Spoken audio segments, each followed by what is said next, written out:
Šī epizode tika ierakstīta pirms spēles Auda pret Supernovu, kurā Vašlavāns diemžēl guva savainojumu un tāpēc nespēlēs spēlē ar Andoru un Anglijas nacionālo izlasi Wembley stadionā.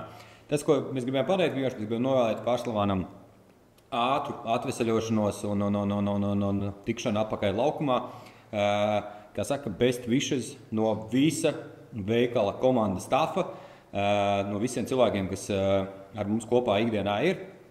Mēs turam īkšķus, lai to ātri tiec atpakaļ uz kājām, un es pēc iespējas ātrāk laukumā un spēju sasniegt jaunas virsotnes. Turies, vecīt. Cilvēks, leģenda. Ivo Lakučs. Tieši tā. Anglija jāpārsteidz. Es varbūt negribu tā teikt, varbūt, lai Jānim nav kaut kādas problēmas, bet... Kā tu uzzināji to, ka tu esi izsaukt uz izlasi? Kas ir jāizdara Latvijas futbolistam, un lai tu nonāktu Manchester United akadēmijā? Labvakar visiem! Šodien pie kārtējā epizode komandas insiderim. Kā vienmēr atrodamies Duntas ielā 7B2 Urban Stock kvartālā. Šodien mums ir ļoti interesants viesis. Viņam ir debija podkastos. Un viņš tāpatās savā laikā ir sēdējis gandrīz pie viena galda ar Jose Mourinho un Ibrahimoviču. Redzējis viņus tūmā, līdz ar to gaidām ir ļoti interesanta epizode, un šodien pie mums ciemos ir neviens cits kā Renārs Vašlavāns. Čau! Čau! Kā ir pirmoreiz debitēt podkastā un vispār šādā apstanovkā? Kā godīgi man likās pirms tam, kad es kameras priekšā tur runāju, stāstīju kaut kāds intervijas, it kā likās ok, bet nedaudz tāds varbūt stresiņš pagaidām ir, bet es domāju, vispāriet būs ok. Viņš, parasti kaut kur pēc 5 minūtēm pāriet. Man pirmajā gadā viņš nepārgāja vispārībā, bet tagad jau es esmu tāds nomierinājis. Bet tieši tajā momentā, kad mēs sākām runāt par to, ka laižam, tad arī vienmēr uzstāst. Tas laikam tāpatās kā spēlē, ka tu ej pa tunelā ārā. Tā varētu būt. Tieši tas pats, man liekas, kaut kādas sajūtas ir. Varbūt tad pastāstīji, kā tu nonāci vispārībā futbolā un kā vispārībā tev ģimenē kāds ir futbolists, sportists? Jā, sportisti man ir gan mamma, gan tētis. Es esmu vienīgais bērns un es sāku 4 gados. Tas ir no tā, ko man stāstīja pa lielam, es pats to neatceros. Bet interesanti ir tas, ka es pavisam noteikti nebūtu bijis futbolists, ja hokeja treniņi nebūtu tik nērtos laikos. 7 no rīta, darba dienās un tur brīvdienās arī, kas tur krimināla laika bija. Tāpēc, man teica liels hokeja fans un viņš būtu noteikti man sūtījis hokejā. Tā kā nedaudz paveicās. Ar ko vecāki, ar kādiem sporta veidiem nodarbojās, ja nav noslēpums? Man teica vienmēr bijis aktīvs. Viņš tagad, es nezinu, gadus 15 varbūt skrien maratons diezgan aktīvi, bet tā profesionāla sportā viņš nav bijis. Man mamma bija gan arī Latvijas izlasēs,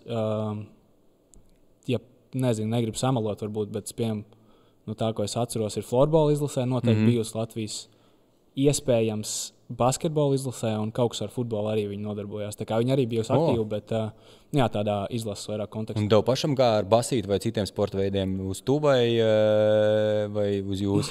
Man ļoti patīk visu spēlēt, tur basketbolu pamētāt un tā, un es arī, kā bija jauns, izmēģināju, man liekas, kādas 6 citādākas sporta veidus. Tīri tā pastīties, kas tur notiek, vai man patīk.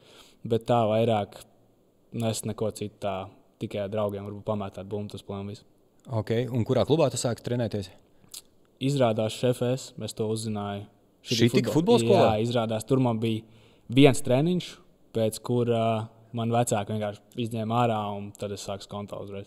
Ok, un skontā, kas tev bija pirmais treneris? Pirmais treneris, es tiešām negribu samalot. Pirmais, ko es atceros, laikam ir Viktors Mazurs. Zinu, viņš pēc tam metā bija. Jā, tagad viņš ir Kiprā. Man bija super interesanti. Bija Viktors Mazurs, bija Andrejs Gluščuks un Romans Kvačovs man bija skonto treneri.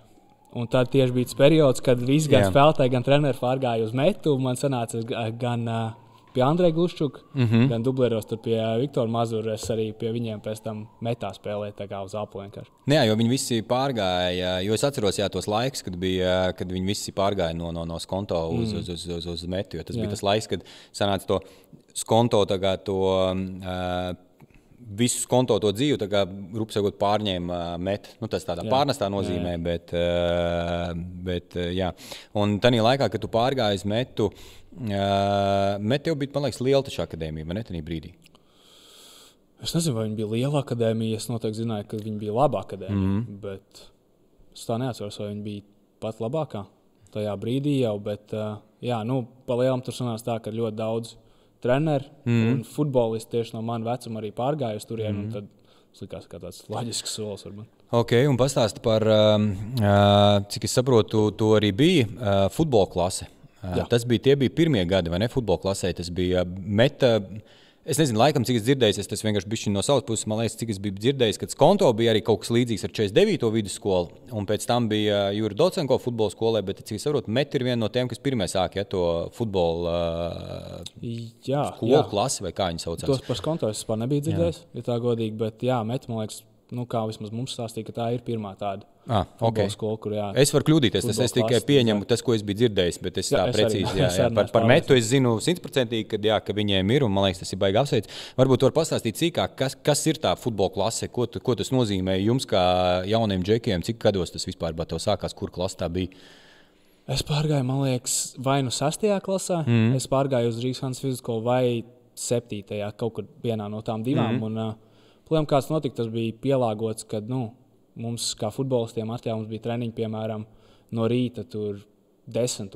Un tad mums tās sanāk stundas, ko mēs izlaižam, tur nav tā kā jātaisnojās, kāpēc mēs tur neesam vai kāpēc mēs kavējam. Un mēs varējām mierīgi iet uz treniņiem, atnākt no treniņa apkārt skolu, turpināt mācīties. Un tā kā bija vairāk pielāgots tieši tai futbola dzīvei. Un arī tur bija specifiski viena stunda, kas bija tieši, mācīties par nākamajiem treneriem, kur tās zināšanas iedod. Un tad beigās arī 12. klasē, ja tā kā viss izgāja līdz galam, varēja iziet praksi arī Metā un tad saņemt to C licenci. Jā, tas arī bija tāds bonus, kas tieši tajā futbola klasē bija. Saņēmi? Ne. Tu nepabeidzi vai pabeidzi? Es pabeidzu, jā. Praksi neizgāja. Praksi neizgāja. Tev bija citas lietas svarīgākas, tev bija virslīgā jāspēlē. Vai taisnība to, ka tajā futbola klasē bija tā, ka bija gan no rīta treniņa, gan vakarā treniņa? Jā. Bija, tā kā no rīta bija. Par cik mēs nebijām visi no tās komandas, kas 21. gadu, visi jau negāja tajā futbola klasē. Tad palēm tie, kas bija tajā Hanzā, vai arī, ja varbūt, es atceros, mums bija Robins tāds Ušāts, kas viņš arī bija 49. blakus. Un tad viņš varēja ko sarunāt, tad viņš varēja pievienoties, un ja kāds cits varēja atnākt uz treniņiem, bet tas bija vairāk tā individuāli. Tā kā uz tehniku tur trenēt un tam līdzīgi, bet vakarā tad bija tie komandas treniņi, kur vienkārši viss savācās pēc skolas. Kā to izturēt mājas darbu vispārējais? Mājas sportista šitas wildcard, jokerkārds, kad es esmu futbolists. Tā bija, jā. Es tā neatceros, man liekas, es it kā pildīju mājas darbu, bet, protams, gan jau kaut kas aizmirsās, un tad arī Nē, es vienkārši tā līmēju kopā. Es atceros, man liekas, kad Jurijs Žigājos taisīja, viņam bija par futbola epizode, par to futbola klasi, ka viņš tur pat, man liekas, brauc uz Olimpisko ziemā. Man liekas, viņš tur 8 no rīta jau bija, tur džeki trenējās. Tas bija kaut kāds 2, 3, 4 gadus apakaļ 5. Iespējams, varētu būt, jo tur jau vairākas klases sanāk tajā brīdī. 3-4 gadus apakaļ tur jau... Tad sanāk viņi vēl pēc tam skolu mācības, un pēc skolas tu akalē trenēties. Un tad, man liekas, tu atnāc mājās, tur, 6, 7, 8 vakarā, man liekas, tur vienkārši esi izlīmējies. Tur tā, ka tur, man liekas, ne līdz matemātikai, ne līdz kam. Es nezinu, man liekas, tajā vecumā to nogurumu tā nejūt. Varbūt tas vairāk kā slinkums bija pildīt tos mājas darbus, bet tā es neatceros, kas būtu bijis super nogurs. Tā, pēc tiem treņiem, kad 2 dienā vienkārši patika futbols, un tad bija diezgan forši, ka varēja stundu vietā iet uzspēlēt futbolu, tad pat pie skolas. Tas ir krūta. Cik gados tu debitēji virslīgā Metā? 15 gados un 230 dienas iespējams. Tas ir kāds, kas ir jaunāks bijis? Jā. Man liekas, Jānis Grīnbergs bija debitējis agrāk. Lai gan es neatceros, vai viņš debijā. Es atceros, ir tas fakts, ka, ja es tajā debijas spēlē būtu iesits vārtus, es būtu jaunākais vārtu guvējs virslīgā. Es nezinu, vai Jānis tieši debijā guva savus pirmos vārdus. Debijā, man liekas, ka nē. Tad iespējams viņš arī ātrāk debitē. Jā. Krūta. Pastāsti par tādu lietu, kas ir aprunāta, un es šodien atceros tos ierakstus visur par Manchesteru, bet sāksim par Barcelonas skautiem. Tas ir, cilvēki noteikti, kas skatās, iespējams, varbūt kāds nav dzirdējis, Renāru skautoja no Barcelonas, un tu biji Manchester United akadēmijā. Pārbaudas tās bija, vai tas bija, tu vienkārši brauci jau trenēties, vai tas bija pārbaudas? Tas bija tā kā pārbaudas, jā. Kas ir jāizdara Latvijas futbolistam, ar ko jāizceļās uz citu fonu, lai tevi brauktu, uz Latviju skatīties Barcelonas skauti, un lai tu nonāktu Manchester United akadēmijā? Tajā brīdī es atceros, ka man tad arī bija, ka es braucu 15 gadi tajā vasarā, un man uz 16 tā kā gāja. Un, es atceros, tajā brīdī es no 15, 16, 17 gadi pirms tās traumas, ko es dabūju, es biju apsēsts ar futbolu. Tā kā pilnīgi nekas cits izņemot futbols man nebija. Es gāju individuāli trenēties uz Olimpisko, vienkārši es dzīvoju netālu no viņa. Un es burtiski katru dienu vienkārši vakarā pēc skolas atnācu, kas 2 stundas pasēdēju mājās, paēdu kaut ko un gāju katru dienu tikai trenēties uz Olimpisko individuāli taisīt tehnikas uzdevumus. Un tā es 2 gadus arī nomaucu. Un, pa lielam es arī ļoti labi jūtos uz laukumu. To es tomēr varēju redzēt. Es nebiju tā, ka es baigi piedomāju. Vienkārši man patīk futbols, man patīk to darīt. Un es arī piestrādāju ļoti daudz individuāli. Tiešām ļoti daudz. Un Barcelonas skauti, ko viņi brauc šeit skatīties? Kaut kādu spēli konkrēti tavu, vai kā tu to zināji, to, ka viņi brauc? Vispār ne. Man burtiski šobrīd ir pirmā zināšana par to, kad ir bijuši Barcelonas skauti man skatīties. Jā, tiešām. Okay.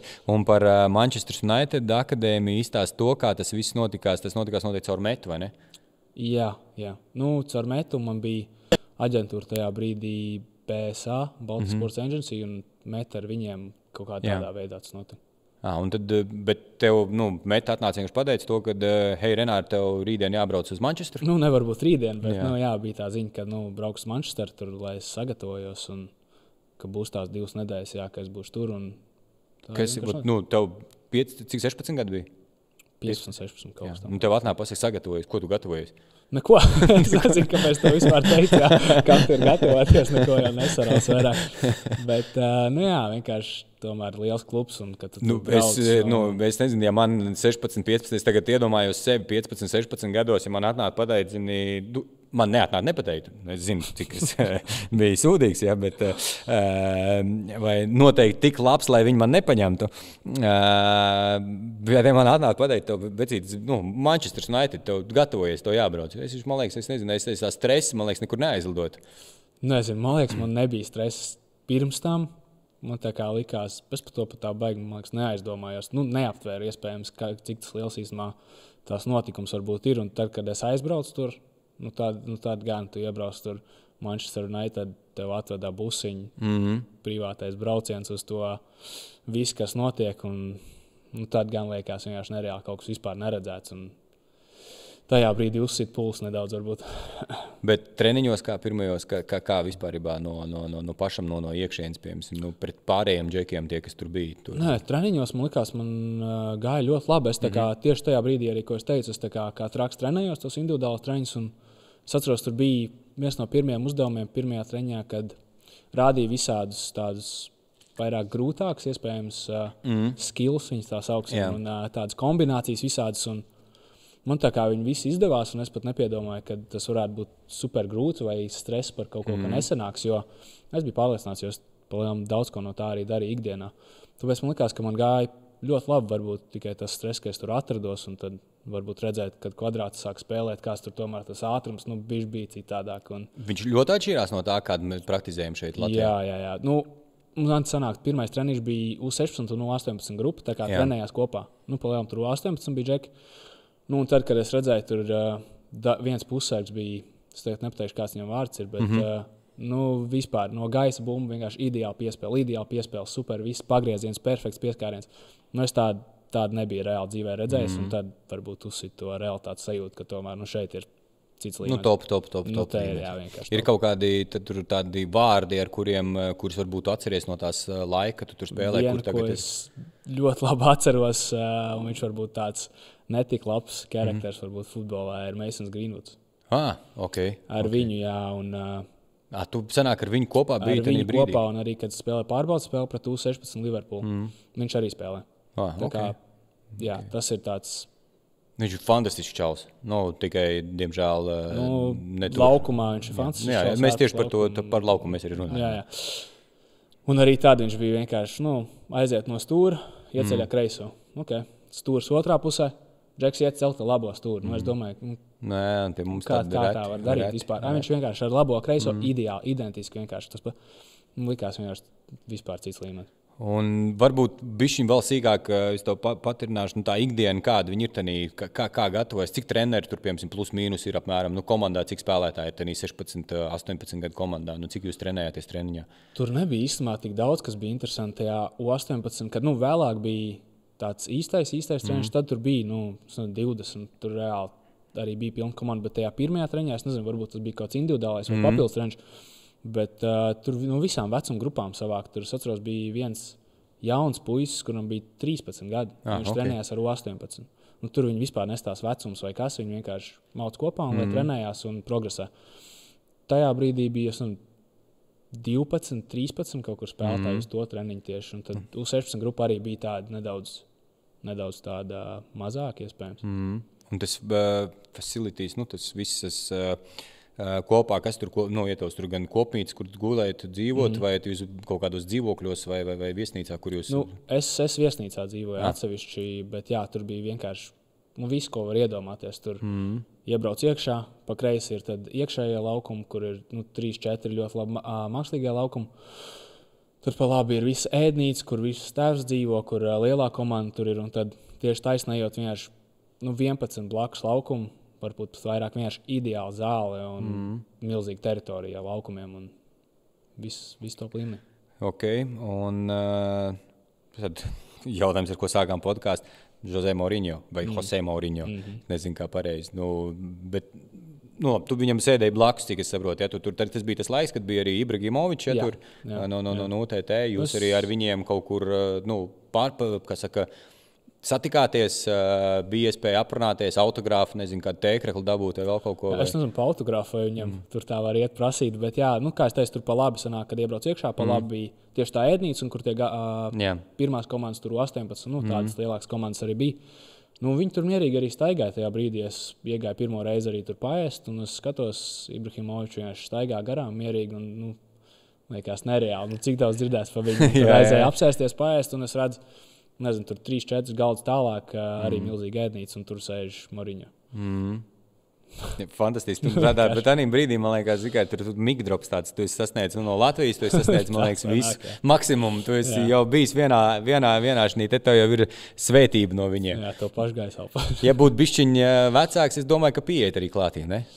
Ļoti iespējams, jā, varbūt es nedaudz kautrīgs, un arī, es nezinu, kad es viņus redzēju otrā, pirmā diena, pēc tā. Nezinu, vai es viens pats varēju tur tā pieiet, paprasīt autogrāfiem. Bet tas ir tā baigi forši, man liekas, mājīgi, ka tu, tas mājīgi varbūt nav pareizākais vārds, bet tādā ziņā arī krūti ir, ka tu kā akadēmijas audzēknis trenējoties, teiksim, tu trenējies zem vienu jumtā ar galveno komandu, un tev visu laiku ir, tas burkāniņš, kur tu redzi to, ka tu tur vari būt. Jo tas baigies motivators, man liekas, ir. Tanī brīdī, kad tu lūsti kopā vai tev emocionāli liekas grūti, man liekas, jaunietim tas ir baigi labi, ka viņš redz šeit tepatās blakus, viņam ir rekutie lielie līgumi un viss tas ir tepatās. Un vēl bišķiņ jāpatrenējās un es varu to sasniegt. Jā, es domāju, tas super vienkārši. Varbūt viņiem tas citādāk izstāst, ja tu katru dienu to redzi, bet man likās, ka ja tu ēst un tu vari palielu nosēsties pie viena galda un ja viņš neatsāk sadraudzēties ar Zlatanu, tas ir vienkārši top. Un cik ilgi tu tur biji? Divas nedēļas, ja? Iespējams nedaudz mazāk, 1,5, 2 apmēram tādu laiku. Un ir kaut kāds rezumē, kas tev, kāpēc tu neesi Manchester United? Es nezinu, varbūt tā spēle, cik es sapratu, tad tajā brīdī no aģenta, kad viņi tā kā bija laba, kad mums gāja labi, mēs nospēlējām 3-3, ja nemaldos ar Liverpool U16, tā kā, ātrum tur citi bija līmenis, tā kā daudz augstāks, bet, man likās arī tīri ok. Un tad vienkārši sanāca pēdējā dienā, kad es braucu prom, es braucu skatīties U18 spēli. Jā. Viņi spēlēja pret Arsenālu. Un tur tieši tas pats treneris, kas U16 arī trenēja U18. Un viņi puslaikā 0-3. Un spēles beigās izrauja 4-3 uzvaru. Pa lielam ej pēc spēles, bija laiks tā kā braukt prom, gaida treneris, burtiski tikko gan jau nokliedzis ģērbtuvē, kad malēč, super spēle, kas pa comeback. Iznāk ārā diezgan ātri, pasaka, jā, paldies, un tad padosim ziņu un aiziet apakaļ. Tajā brīdī, cik es biju dzirdējis, ir tā frāze padosim ziņu, tad ir palielam skaidrs, kad ziņa būs. Jā. Kāda viņa būs, vai ne? Ziņa nebūs. Nebūs. Tā kā, tad arī bija palielam skaidrs, bet, es baigi par to nepārdzīvoju. Tas ir loģiski. Man liekas, ka tas ir neatsveram. Redzi, mēs cik gadi jau pagājuši, mēs vēl joprojām par to runājam. Tā ir neatsveram pieredze un iespēja būt tādā vietā un redzēt to visu. Jo tu vismaz pēc tam atgriežoties, tu vismaz vari saprast to, pie kā tev ir jāstrādā, lai tu būtu tādā līmenī. Tā ir. Ir varbūt kaut kādas vēl piedāvājuma iespējas tev bijušas, kuras par kurām mēs nezinām. Jā, sociālajos mēdījos es biju Leganes, kad viņi bija augstākajā līgā. Mēs kopā ar Kristaru Toberu vispār bijām uz pārbaudēm. Jā, nu, tur pavisam interesanti, tur nedaudz citādāks tas viss līmenis un tas facilities. Uz mākslīgā laukuma tur tā pārbaudas spēle 3-30 pret it kā Bayern akadēmiju, bet man liekas Bayern akadēmija no Amerikas vai kaut kas tam līdzīgs, kad tādā veidā. Un tad, patrenējos arī it kā likās ok, bet tad ne līdz galam un tā pārbaudas spēle tā dīvaina, tā kā tas arī diezgan ātri beidzās. Bija iespēja braukt uz Crystal Palace, kur arī aizbraucā mani komandas biedri Jākaps Laguns un Rihards Ozoliņš. Viņi tur bija, it kā man arī piedāvāja tur braukt, bet beigās, es pat neatceros, kāpēc, bet, nevis es atteicu, bet vienkārši kaut kāds nojuka, un tad es neaizbraucu, bet beigās varbūt paveicās, ka neaizbraucu, jo izrādās viņiem tā pārbaudas spēle bija uz Sunday līgas tā kā laukuma pret Sunday līgas komandu, un, ka tur nelīdz galam esot bijis patīkami. Jā, tā varētu būt, jo futbolā tā parās arī kā dzīvē. Nepietiek ar to, ka esi īstā laikā, īstā vietā, bet jābūt arī īstiem cilvēkam. Tas pats arī pretīm ir jābūt tiem īstiem cilvēkiem, kuriem tiešām interesē. Citreiz jau ir tā, ka arī lielās organizācijās tev pasaka, nezinu, vajag mums atrast spēlētāju, un tad tu imitē to, ka tu kaut ko dari, un tev tur brauc kaut kādu puišu, un tev pat īstenībā vienalga tev galvā jau ir skaidrs to, ka tu tāpatās ņemsi tur to, bet tev vienkārši jāparāda to, ka tu to darbi esi izdarījis.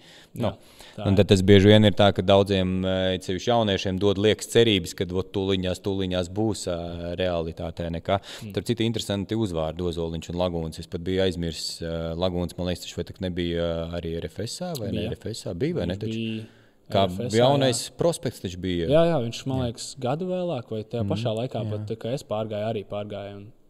Un beigās aizbraucu laikam uz Austriju, tur līgu, un tad arī viss. Jā, Ozoliņš arī, man liekas, bija Albertā vēl nesen. Es domāju, man liekas, viņš varbūt arī tagad joprojām spēlē. Bet arī bija tādi, karsti čaļi bija. Tajā brīdī, jauniešos super vispār Jākaps, man liekas, bija. Jā, bet tas arī vēlreiz ir atgādinājums visiem, kad ne visi kļūst par tiem profesionāļiem futbolistiem, kad ir vajadzīgs ne tikai meistarība, bet ir vajadzīgs arī raksturs, pacietība. Es nesaku to, ka tieši šiem puišiem viņi nav. Es nezinu viņu dzīves stāstus un UTT, tāpēc es neņemšos spriest, bet tā realitāte ir tāda, ka bieži vien ir grūti to, spriedzi vai kaut kādas lietas tādas izturēt. Tas ir kā stāsts, kā piemērs bija par, neteikšu ne akadēmijas, neko, kā puisis, kurš no mazpilsētas atbrauc uz Rīgu. Viņam ir piedāvājums trenēties akadēmijā, un viņš dzīvo Pārdaugavā, un treniņi ir centrā. Un puisis no mazpilsētas nedēļu pabraukā ar autobusu pēc skolas uz treniņiem.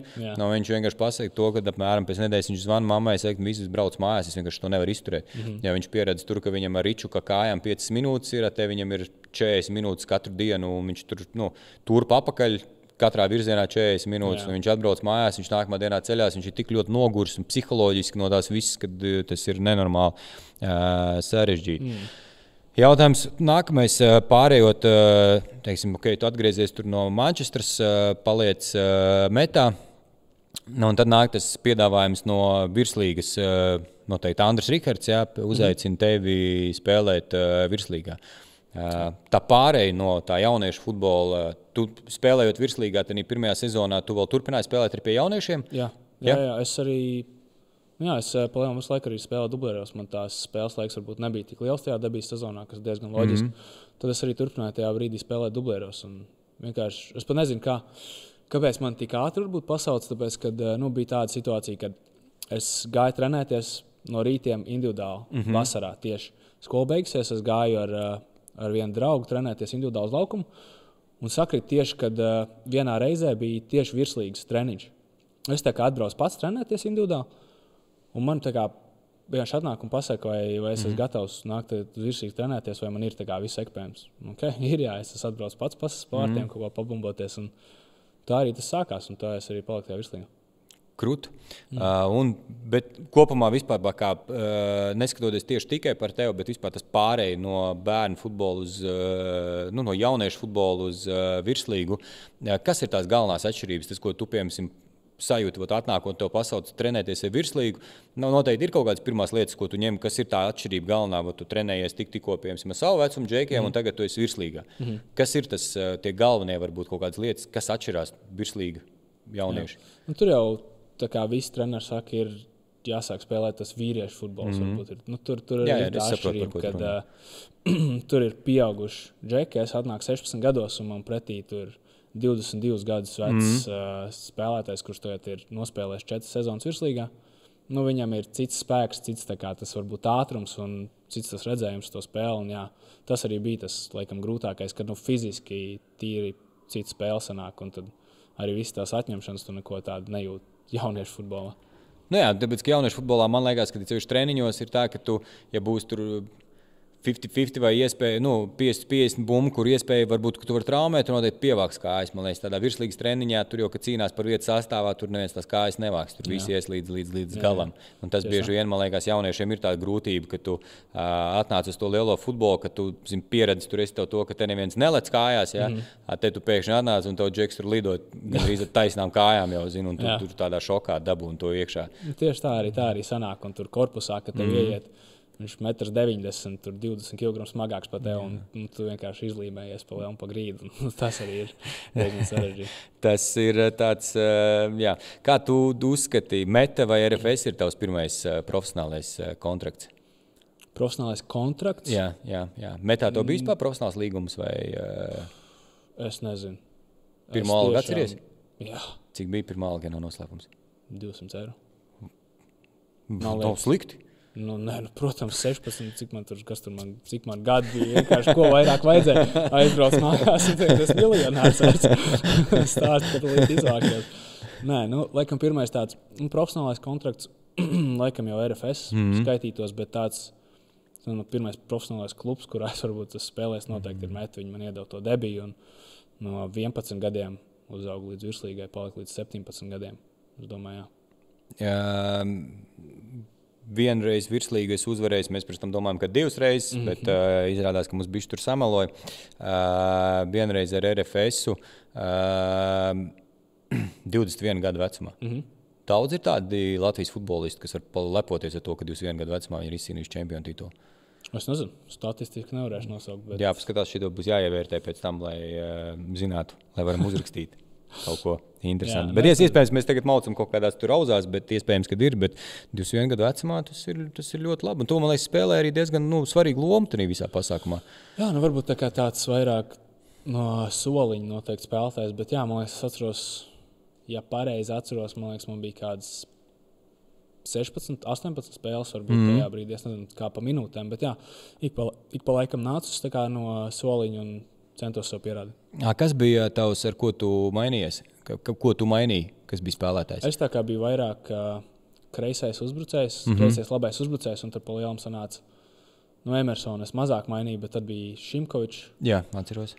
Un pa lielam, tajā brīdī, ja varbūt kaut kas notiek vai bišķi pamainīt sastāvu, tad arī es, tā kā viņus aizvietoju, bet Emersonu mazāk, man liekas. Ok, un RFSā cik sanāk 2-3 sezonas, ja tu nospēlē RFSā? Jā, 3 gadi, man liekas, sanāk arī bija. Un tad Valmiera, kāpēc no RFS to bija trauma? Ja? RFSā man nebija trauma. Nebija trauma. To bija, bet stāsts bija kaut kur pa 2 traumām, vai ne? Jā. Pa tiem krustiem, tu domā? Jā, pirmais bija Metā. Metā jau. Metā sarāva, tad viss tas recoveries, un tad uzreiz pēc atjaunošanās pārgāja uz RFS. Un tad otrā trauma sanāk pārgāja uz Valmieru tieši, uz to īri, tā kā uz to 23. gadu, un nospēlēja 5 spēles un atkal sarāva. Es pat atceros to dienu, un atceros to, tas bija šitas stadions Salaspilī, spēle pret Supernovu. 89. minūte. Jā, atceros, skatījos to spēlu. Tāpēc atceros, bija ļoti, ļoti, ļoti bēdīgi, jo man liekas, kaut kur turpat blakus bija arī izsaukums uz izlasi. Kaut ko tādu runāja. Jā, un tas bija tāds, kad, jā, ok, Valmiera. Tu biji, Krols bija vēl Valmierā vai ne, joprojām bija? Nē, tikai saskrējos tur pirmssezonā ar viņu, kamēr viņš tur domājas, kuriem varbūt pāriet vai... To ar Krolli sanāk, nesanāk, Metā jūs spēlēt kopā? Jā, mēs esam 1 gadu, mēs spēlējām jauniešos, un tad mēs spēlējām arī dublieru ar dažas spēles, man liekas, virslīgā mums nesanāca gan kopā. Ok. Un Valmiera, vispār par Valmieru kā tādu. Labi, taču komanda nebija tajā laikā. Man liekas, jums tādas attiecības tur viss iekšā, tāds viss bija krūti. Tieši, kad es biju ļoti laba komanda. Tagad, atskatoties visi tie vārdi, kas bija, vienkārši super. Alfs Jaunzems, tur Izžēļisko, Mēna arī sākumā. Viņš varbūt nebija uz ilgu laiku, bet viņš būtu palicis. Man liekas, vienkārši super sastāvs mums bija tajā brīdī. Es arī tā kā uzbrucējs, tad bija domāts un vienkārši ļoti, ļoti labs sastāvs. Sāku spēlēt 5 spēles un atkal. Tāpat kā īstenībā ļoti līdzīgi kā pirmajā reizē. Un arī, man liekas, nospēlēt varbūt 3-4 spēles. Tajā sezonā būtu tieši spēlējis. Es tā kā biju pamatsastāvā. Diezgan ok arī man gāja. Klubu pirmos vārdus pret Liepāju. Nedaudz apslimu, atnācu uz treniņu un tā arī viss tā sezona beidzās. Jā, par Valmieru tev silts atmiņas vai tomēr palikusi rūgtuma garša? Rūgtuma garša, es par to, viss, kas tagad ir noticis un kas tur rakstīts, pa lielām man, es nevaru teikt rūgtuma garša, jo tomēr pēc tā viss, kas notika un kad viņi izdarīja visu, lai es tomēr atgūtu to karjeru, es pat nezinu, kur es īstenībā būtu bez tādas Valmieras, varbūt skaļi teikt, bet es nezinu, vai es pat futbolu spēlētu, ja nebūtu tāda uzticība un tāds uzreiz tāda palīdzība tajā situācijā. Tā kā lai kas ir noticis, protams, es būtu gribējis citādāk. Bet tajā pašā laikā man tās visas atmiņas tieši saistītas ar Valmieru un Valmieras futbola klubu. Es to atcerēšos tikai pozitīvi. Ko tu vispār domā uz doto brīdi šeit šobrīd sēžot kā Audas futbolists jau par Valmieras situāciju? Un viss nav bijis tā, ka škrobis un žēl, ka tur viss viņiem tā aizgāja pa pieskaru? Protams, ka man ir žēl. Protams, ka žēl, tie visi spēlētāji, ko tomēr deva jauniem spēlētājiem iespēju un viņus audzināja, kā teica. Es ļoti populārs treneris, zaļos tomātiņus uz sarkanajiem gribam taisīt. Tā arī tas notika un vispār tā atmosfēra tur, tā kopības sajūta vispār komandā iekšā bija tik super, ka tiešām ir žēl to redzēt. Es tagad, cik saprotu, redzēju, kad spēlēs 2. līgā. Jā. Es ļoti ceru, ka pēc viss, kas ir noticis, es ļoti ceru, ka viņi atgūsies un ka tomēr viss būs labi, jo pilnīgi visiem tiem cilvēkiem, kas ir iekšā Valmieras futbola klubā, es novēlu tikai labu un es ceru, ka viss izdosies. Es kā valmierietis, kas nāk no Valmieras, tikai par to, ka lai ceru, ka augšām celsies un būs tiešām īsākā laika periodā atpakaļ, jo konkurence, simpātiska, ļoti simpātiska komanda, ļoti atraktīva sociālā vidē, ļoti viegli bija sekot līdzi, tāpēc arī tik daudzi zināja par Valmieru, par tevīm, par Krolli, par UTT, jo ļoti labi tika atspoguļot, parādīt un spēlēja ļoti, sevišķi čempionu sezonā, fantastisku futbolu spēlē. Fantastisku futbolu. Bet tieši tā arī bija. Tur bija vienkārši, man liekas, neviens neko pretī nevarēja likt. Tur tāda spēlētāja tagad, ja nosaukt, tur vispār liktos kosmos. Kā var tāds vienā komandā savākt? Īstenībā, tagad tā aizdomājoties, tajā brīdī likās, tur vēl tur bija tādi, kas domāja, nebūs viņi čempioni, tur salūzīs beigās jauna komanda, kur tur var, kā tur var, bet tajā brīdī tur pēc tam pasties, ka tu atini apakaļ to bildi, tā bumbas pieturēšanā, tas kā lai saka, tās taktikas, tas spēles ātrums ar to Japānu arī pa vidu. Jā. Tas man vispār bija filigrāns čalis. Vienkārši super. Džeks tagad arī spēlē 2. Bundeslīgā. Man liekas, es sakoju līdzi tagad. Ir interesanti paskatīties visiem tiem spēlētājiem, ko es kaut kādā skaties.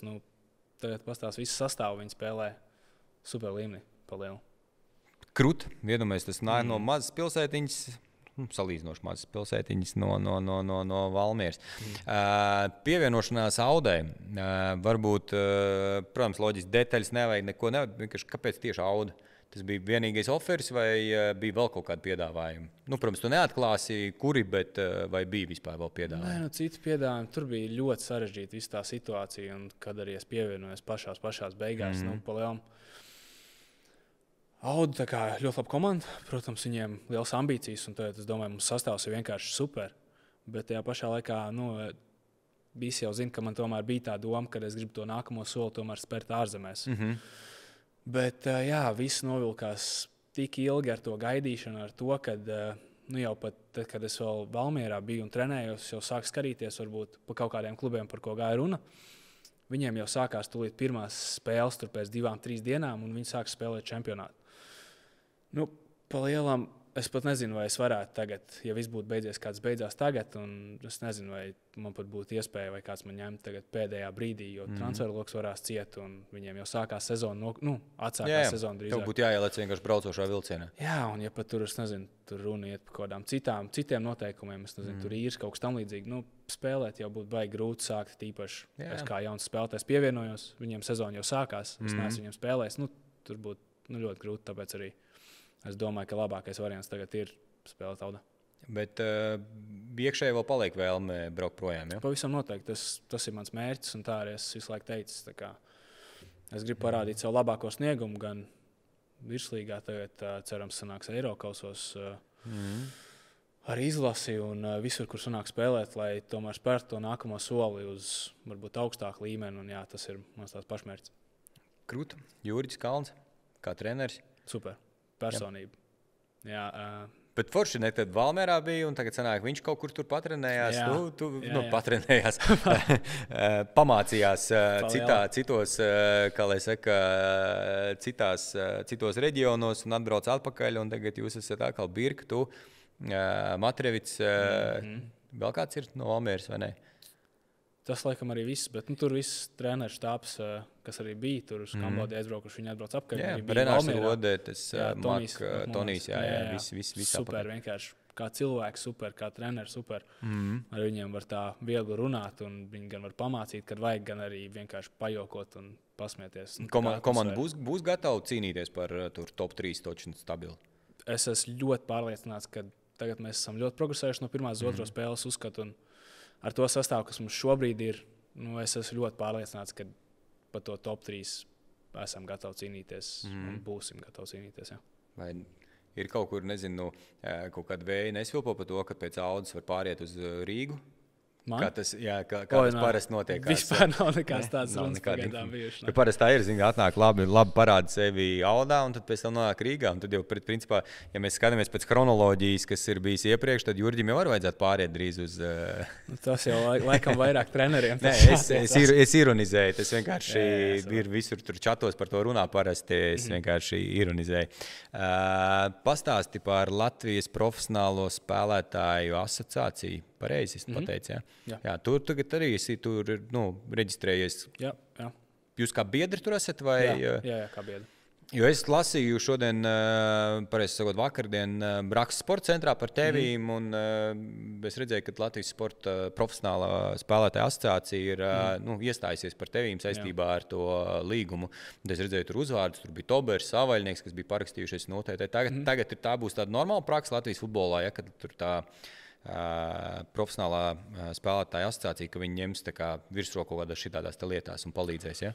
Es varbūt neesmu tas pats galvenais, kurš varētu stāstīt par asociāciju, bet jā, es vienkārši tev redzu to, ka tev ir palīdzējuši, tas nozīmē to, ka tev ir pieredze. Jā, un tāpēc es saku vienkārši, kā tev liekas, tas ir pozitīvi, ka tāda ir, un vai tā varētu būt tiešām tāda normāla praksa ikdienā tagad, ka mums tāda ir, kas arī rūpējās par tiem spēlētājiem. Jā, es ļoti ceru, ka jā, jo arī no, kā teica, personīgās pieredzes, grūti ir pašam iet to visu un darīt, un tīpaši, kad ir tādas sarežģītas situācijas, un kad ir jādomā par kaut kādiem līgumiem, par kaut kādām sūtīšanām, tur, tādas lietas, kad ļoti daudz spēlētāju par to nezinu un nezinu, kā to darīt, un tad nav pie kā īsti vērsties, ja tev nav cilvēki, kas palīdz un kas to pārzina, tāpēc jā, ļoti ceru, ka tagad ar to asociāciju būs nedaudz vieglāk ar tādām netik pozitīvām lietām tomēr palīdzēt spēlētājiem un nokārtot visu. Jo mums vienkārši, lai tu saprastu, es nezinu, vai tu atceries vai tu neatceries, bet bija savā laikā dibināja ārotbiedrība, man liekas, spēlētāji kaut kādi. Jā, viņi bija, bet viņi tur arī pazuda. Un tad man kaut kad arī likās tā, ka šitā arī noteikti tur radīsies, bet pēc tam es iepazinos tuvāk. Jā, es sapratu, ka ir cilvēki, kas tiešām tur rūpējās un grib strādāt un ir paši spēlētāji ļoti aktīvi. Un tad es redzēju tavu gadījumu, kad arī palīdz. Un tagad tev ir aģentūra, ir Konkordija, kas par tevīm rūpējās. Iepriekš tev bija kaut kāda aģenti vai... Jā, es jau minēju, tas BSA bija. BSA man bija, jā. Un tad tas bija pa lielam arī viss, tad sanāca RFS laikā viņi, tad pārgāja uz Valmieru, un tad arī tas tā beidzās vienkārši, un tad es bez aģenta strādāju kādu laiku. Tur man palīdzēja, protams, cilvēki, kas interesējās un rakstīja, jā, bet nebija neko tādu oficiāli parakstījis, un tagad Kā vispār ir ar tiem aģentiem? Nu, piemēram, mēs runājam par Valmieru. Labi spēlē komanda, bija čempioni. Nākamā sezonā arī spēlē labi. Jā, tev neveiksmīgi 5 spēles. Visiem komandā ir aģenti? Vai, Nē, īstenībā pārsteidzoši. Es gribētu teikt, ka visiem pavisam noteikti nav. Ir, protams, cilvēki, kas raksta īpaši pēc sezonas, kad man arī tā pieredze bija. Un uz ļoti daudziem spēlētājiem, kad vienkārši atver Instagram un tev pēkšņi uzrakstījuši 3 cilvēki, kas piedāvā tur visādus tos variantus, kas tur kā. Es domāju, tā arī lielākā daļa strādāja. Protams, ārzemnieki, kas brauc, tiem bija nedaudz citādāk, tiem jau ir aģenti, bet vairāk par tiem vietējiem spēlētājiem viņi tā kā paši. Bez aģenta vai ir viegli vispār?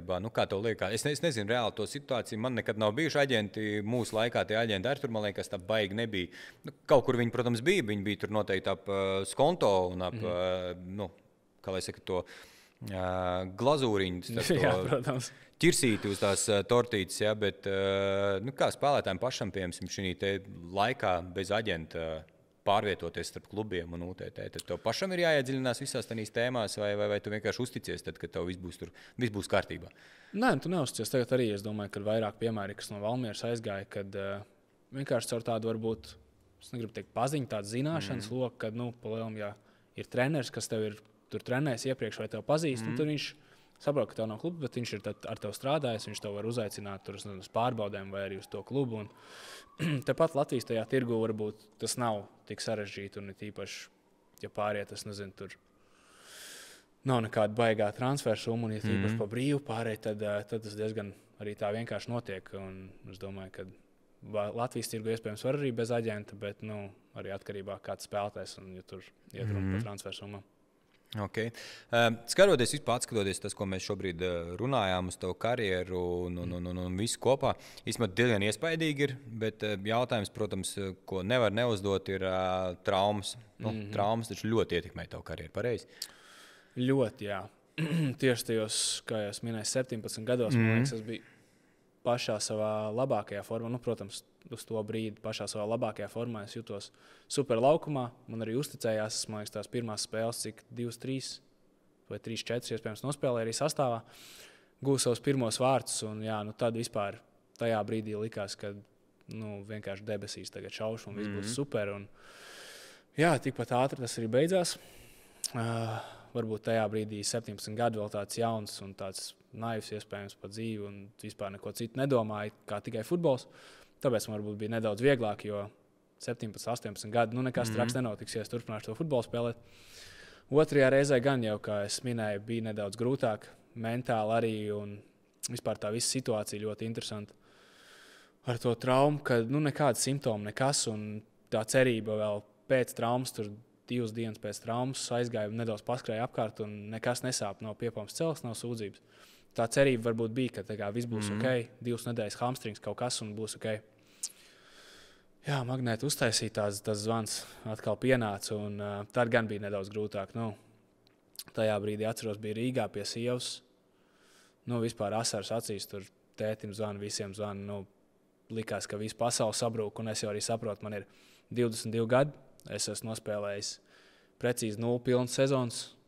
Visi tikai tā runā apkārt, varbūt viņš var, varbūt to.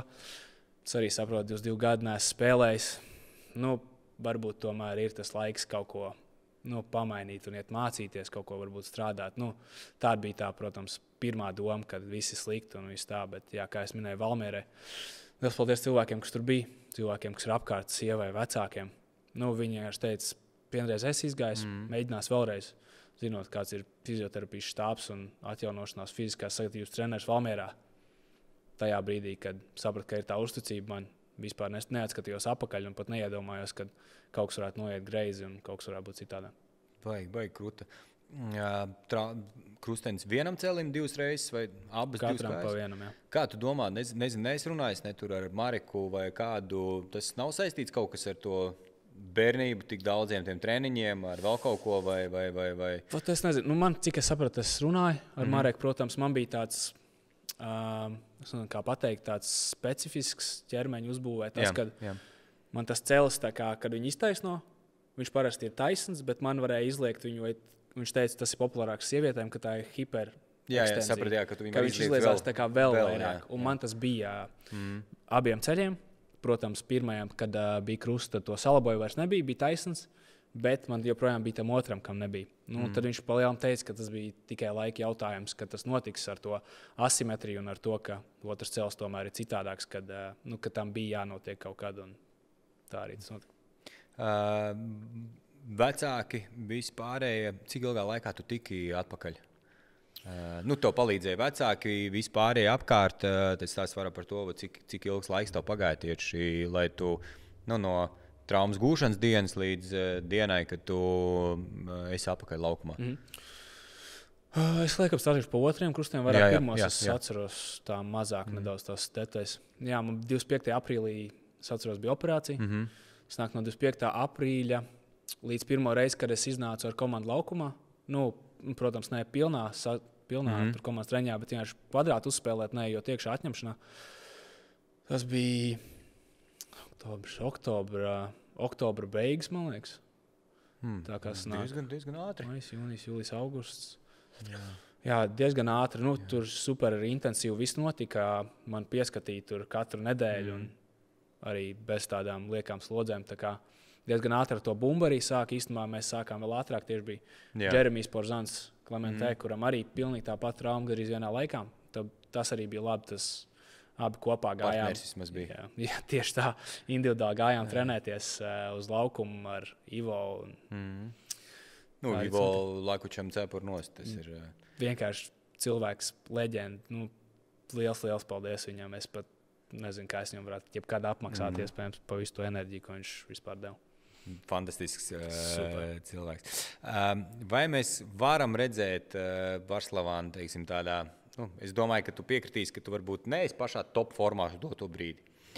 Jo tā pirmssezona, viņa, teiksim, kā ir bijis slinka saistībā ar nezināšanu, ar vispārējo. Ne tavā gadījumā, bet klubs, kurā tu gatavojies, kā tā nezināšana, tu loģiski nevarēja iziet pilnvērtīgi to gatavošanās ciklu. Tādā līmenī noteikti, kādā tu gribētu.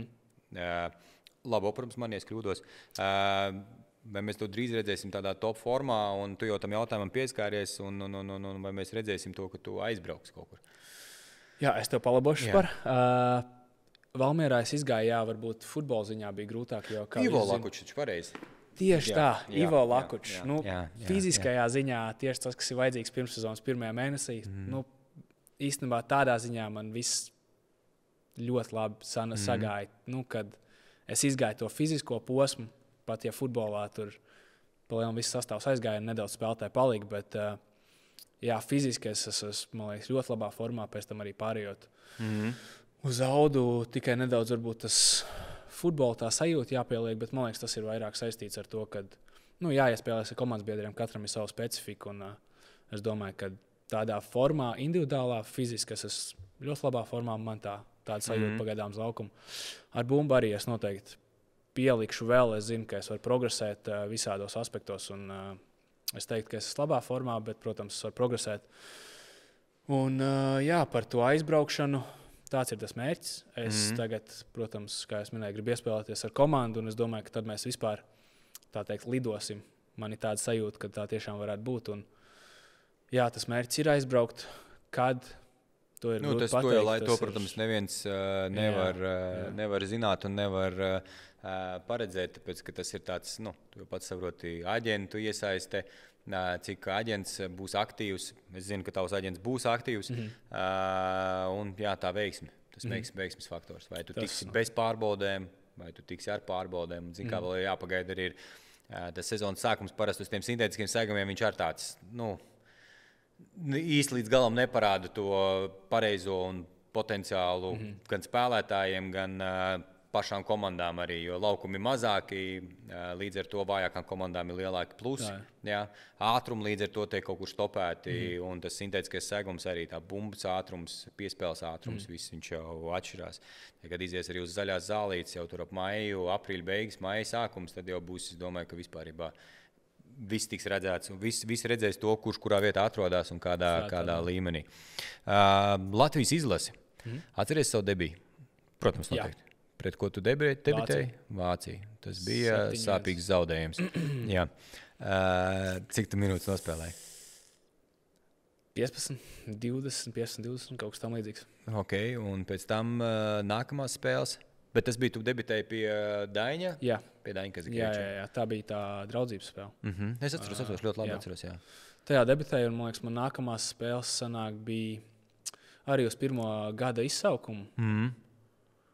Es tikai neatceros pret ko, bet jā, tad sanāk nākamajā gadā uz to pirmo gada izsaukumu man arī bija tās.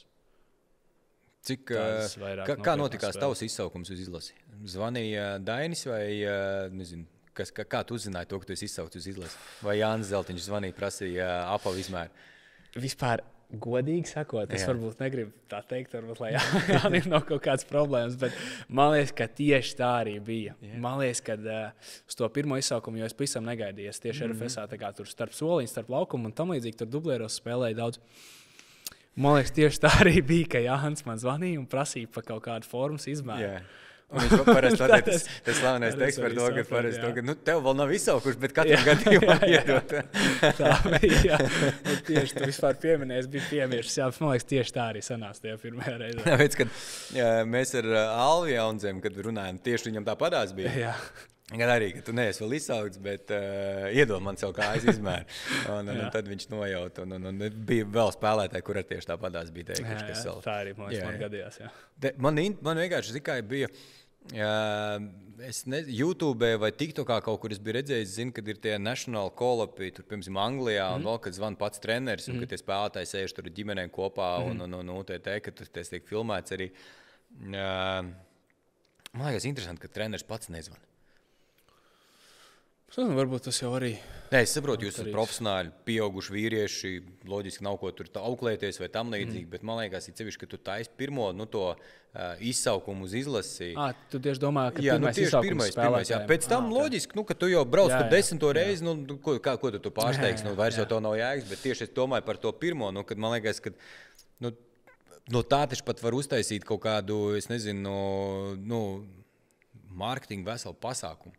Tā ir. Kad tu zini apmēram, tur, nezinu, saplānot to visu un uztaisīt, jo tam džekam, kuru izsauc pirmoreiz izlasi, tas taču, man liekas, ir, man nav saukuši uz izlasi, bet es vismaz spēju iedomāties to, ko tas varētu nozīmēt man kā, teiksim, Latvijas patriotam un latvietim, kad mani izsauc tagad uz nacionālo izlasi.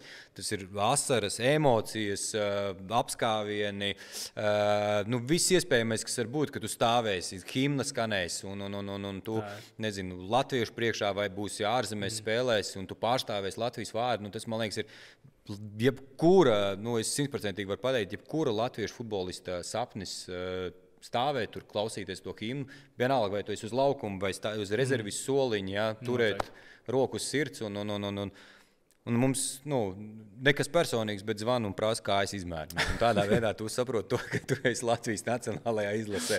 Tas maz interesants stāsts, zin kā, bet...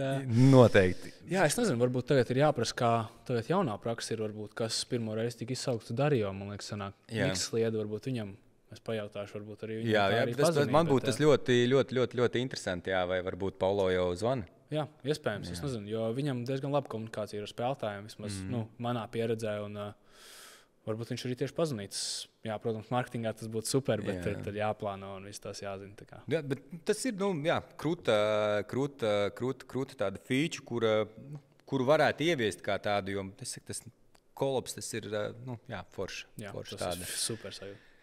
Nezinu, izsaucu uz džeku, uz... Olimpisko centru uz laukumu vienkārši pasaka to, ka tev tur jābūt, ir, klubs pazana, pasaka, tev jābūt tur olimpiskajā, un tev tur, nezinu, vienkārši no visām malām kameras un filmē to, kad pēkšņi to vienkārši brīdī pasaka, tagad zvani viņam. Jā, un tur ar vecākiem visiem viņam jāierodās ir, tur, nezinu. Tas jau izklausās tā bīstam.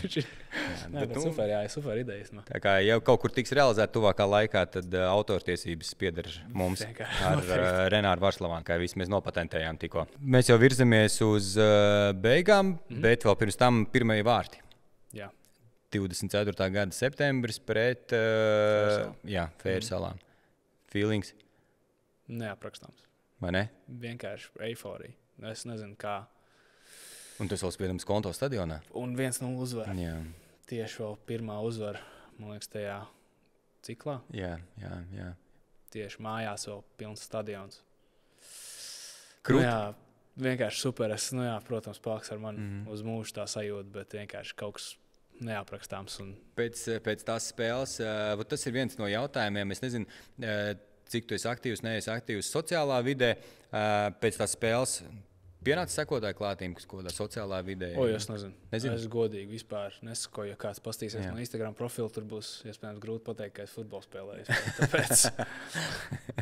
Tāpēc tā tad noteikti. Nē, man vienkārši interesanti, jā, tas bija, mēs iepriekš tur kaut kad runājām ar tevi aizkadrā par Alvi Jaunzemi, par to viņa ekskluzīvo piespēli un pie katras kaut kādas aktivizācijas ap to piespēli viņam nākties sekotāji klāt, un tam man tā likās arī, pirmie vārti izlasē varbūt, kā arī interesanti pastīties, vai nāk klāties sekotāji vai nenāk. Iespējams, kaut kas nedaudz pienāca, bet jā, es neesmu varbūt tik aktīvs tajā sociālā vidē. Tāpēc. Drīz būsi aktīvāk. Un tagad bišķiņ par mērķi spēle Andora un Anglija.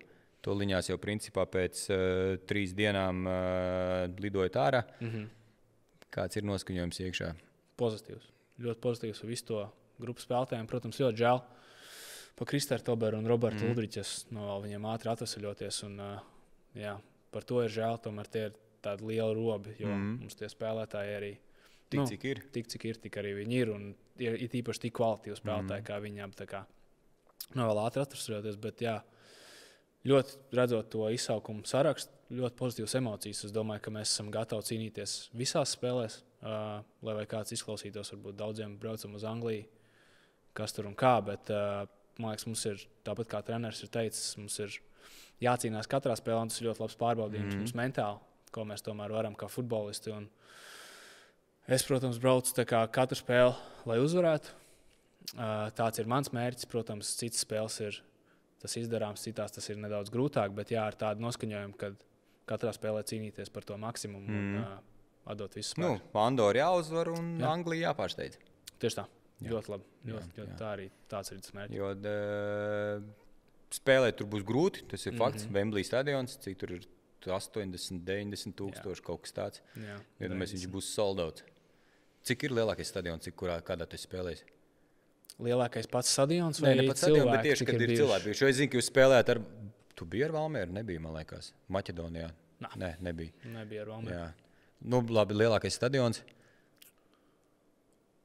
Grūti pateikt, pret Gentu iespējams, kad RFS spēlēja. Jā. Tādēļ tā biju soliņi, iespējams, tas ir lielākais. Nē, pats lielākais noteikti ir U17 Gruzijā. Pret Gruziju spēlējām. Tur tas stadions bija vienkārši, nezinu, uz 80,000 cilvēku arī, bet pilnīgi tukšs bija tajā brīdī. Un cilvēki, kur visvairāk skatītāji ir vislielākais? Es negribu tagad samalot. Gan jau kāda Eiropas līgas, varbūt Champions līgas spēle. Iespējams, HJK, kad RFS Champions līgā spēlē. Es nezinu, vai tur bija pilns, iespējams tas. Vai arī tur būtu izkrit no izlases, iespējams, spēle pret... Kas mums tagad bija? Es nezinu. Katrā ziņā tas, ko mēs varam nosināt, ir to, ka Wembleyā būs viena no lielākajām. Daudz reizes vairāk, kā es jebkad esmu bijis. Jā. Tas būs ļoti interesanti vispār. Bet kā ir iekšēji, piemēram, tagad tie skatītāji daudz vieglāk spēlēt ir pie tiem lielā apjoma skatītājiem, vai tomēr ir grūtāk? Nezinu, es varu teikt, ko es pats atceros no pieredzes izlasē, kad es spēlēju mājās Skonto stadionā. Daudz vieglāk, kad tu redzi apsties apkārt, kad ir pilns stadions ar atbalstītājiem un kad viņi atnākuši skatīties uz izlases spēli un tu zini, ka tie ir tavējie līdzjutēji, tad daudz vieglāk. To pat grūti ir izskaidrot, bet tiešām ir jūtama vairāk tā, ka tev pašam ir enerģija, pat no tā, ka tu dzirdi, piemēram, ka viņi tur sauc Latviju vai kaut kas tamlīdzīgs. Jā, protams. Ir tā enerģija un viņi arī pāriet laukumā un ka tu gan cīnies vairāk, tu esi agresīvāks, tādā veidā. Tāpēc es teiktu, ka atbalstīs, ka tas palīdz mājās. Izbraukumā man tiešām grūti teikt, es neatceros, ka es būtu bijis ļoti pilnā stadionā. Tā būs ļoti interesanta pieredze. 90,000. Es novēlu tev, lai tu būtu pamatsastāvā. Ļoti novēlu tev, lai ir ļoti laba spēle, lai jūs tiešām parādat raksturu. Un, kā saka, futbols bumbi ir apaļi, un es nedrīkst teikt, ka es ticu, tāpēc, ka, kā es pasaku, ka es ticu, man nākās vilties.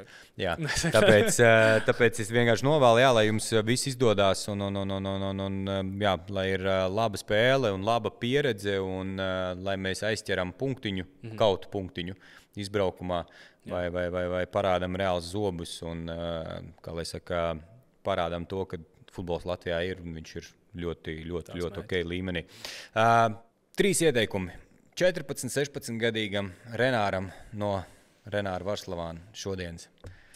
Jā, pirmais un, man liekas, pats svarīgākais, ko es ļoti nožēloju tagad, ko es esmu sapratis pēdējos dažos gados, kas varbūt liekas ļoti dīvaini, ir jāstiepjas. Ir jāatjaunojās pēc treniņiem un ir jāsildās pirms treniņiem. Es esmu ļoti pārliecināts ar visu to, ko es stāstīju, kāda man ceļa bija, ka tas specifiskais tas. Es esmu diezgan pārliecināts, ka tās abas traumas ir saistītas ar to. Okay. Jo pirms kādiem 3 gadiem, 2-3 gadiem, man tas, ko es tikko minēju, vispār viss bija uz nulles. Un tā es nodzīvoju visu savu dzīvi līdz 20, 21 gadam. Un, godīgi sakot, nav pārsteigums. Palielam, ja es daudz uz mākslīgiem laukumiem spēlēju, daudz trenējos, vairākas reizes dienā sanāca. Tur neiesildījos pirms treniņiem, neatsildījos pēc treniņiem. Neko nedarīju palielam tajā laikā tādā ziņā, un jā, to es ļoti nožēloju. Un, ja tā ir viena lieta, tiešām, ko es jau varētu laiku pagriezt apakaļ, noteikti izmainīt. Un pārējais viss turpina darīt, ko dara. Viss nokārtosies, un lai vai kas notiek, viss beigsies pozitīvi, un es tā arī ticu, ka tas tagad šobrīd tā ir, un palielam tas viss vienīgais, ko es gribētu novēlēt, jo es esmu diezgan apmierināts šobrīd, kur es esmu nonācis, gan futbolā, gan ārpus tā, tāpēc es domāju, tas viss ir bijis ceļš tieši uz šo punktu, tāpēc es nevaru teikt kaut ko baigi mainīt citu, bet vienīgais, jā, par tām traumām, ja es varētu izvairīties, tad es to gan novēlētu jaunākam sev tomēr. Paldies tev liels. Gribu pateikt to, ka es šodien daudz uzzināju par tevīm, jā, un mēs iepriekš arī nebijām baigi pazīstami un UTT, bet, kā lai saka, sekoju futbolam un es tevi zinu.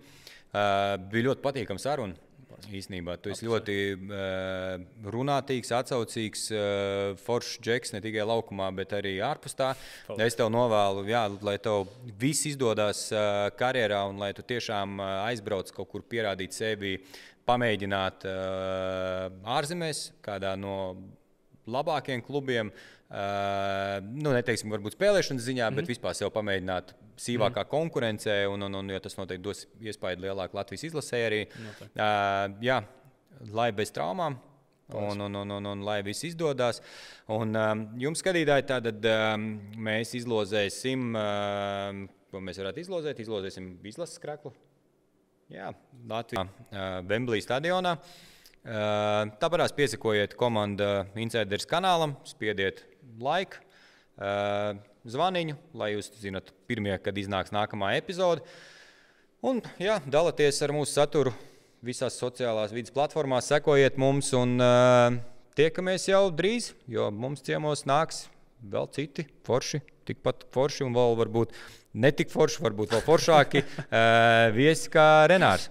Tā kā čau, tiekamies nākamreiz. Paldies!